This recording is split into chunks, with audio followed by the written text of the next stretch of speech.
ಇವತ್ತು ದೇಶಾದ್ಯಂತ UG neat ಮರು ಪರೀಕ್ಷೆ ನಡೀತಾ ಇದೆ. 500ಕ್ಕೂ ಹೆಚ್ಚು ಪರೀಕ್ಷಾ ಕೇಂದ್ರಗಳಲ್ಲಿ ಪರೀಕ್ಷೆ ನಡೆಯಲಿದೆ. ಪರೀಕ್ಷೆ ಬರೆಯಲಿರುವಂಥದ್ದು ದೇಶಾದ್ಯಂತ 22,79,000 ಅಭ್ಯರ್ಥಿಗಳು.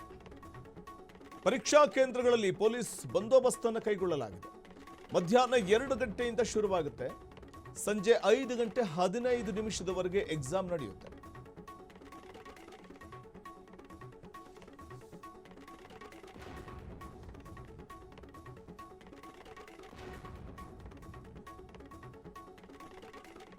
ಇನ್ನು ಪರೀಕ್ಷೆ ಮೇಲ್ವಿಚಾರಣೆಗೋಸ್ಕರವೇ 6,669 ವೀಕ್ಷಕರನ್ನ ನಿಯೋಜನೆ ಮಾಡಲಾಗಿದ್ದು, ಅಕ್ರಮ ಆರೋಪ ಹಿನ್ನೆಲೆಯಲ್ಲಿ ಹಿಂದಿನ ಪರೀಕ್ಷೆ ರದ್ದಾಗಿತ್ತು.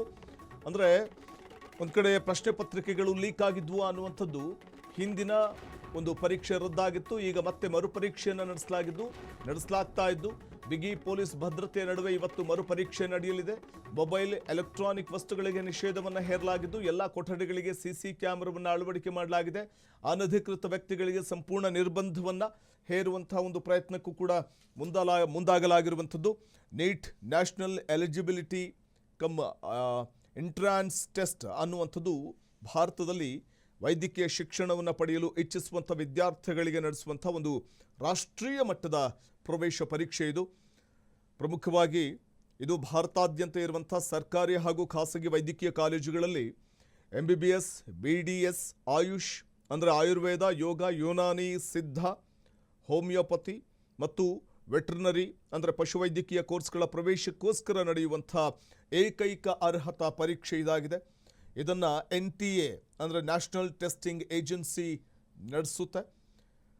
ಪ್ರಮುಖವಾಗಿ ಈ ಪರೀಕ್ಷೆ ನಾವು ಗಮನಿಸ್ತಾ ಹೋದಂತೆ ಕಟ್ಟುನಿಟ್ಟಿನಿಂದ ನಡೆಯುವಂಥದ್ದು.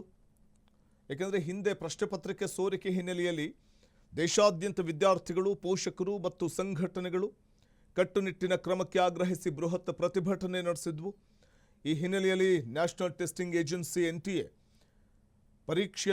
ಮರುಪರೀಕ್ಷೆಯನ್ನು ಮಾಡುವುದಾಗಿಯೂ ಕೂಡ ಹೇಳಿತ್ತು. ಅಧಿಕೃತವಾಗಿ ಮೇ 12ರಂದು ಪರೀಕ್ಷೆಯನ್ನು ಅಧಿಕೃತವಾಗಿ ರದ್ದುಗೊಳಿಸಿ ಮರುಪರೀಕ್ಷೆ ನಡೆಸುವುದಾಗಿ ಘೋಷಿಸಿತ್ತು. ಅಂತೆಯೇ ಇವತ್ತು ಮರುಪರೀಕ್ಷೆ ನಡೀತಾ ಇದೆ.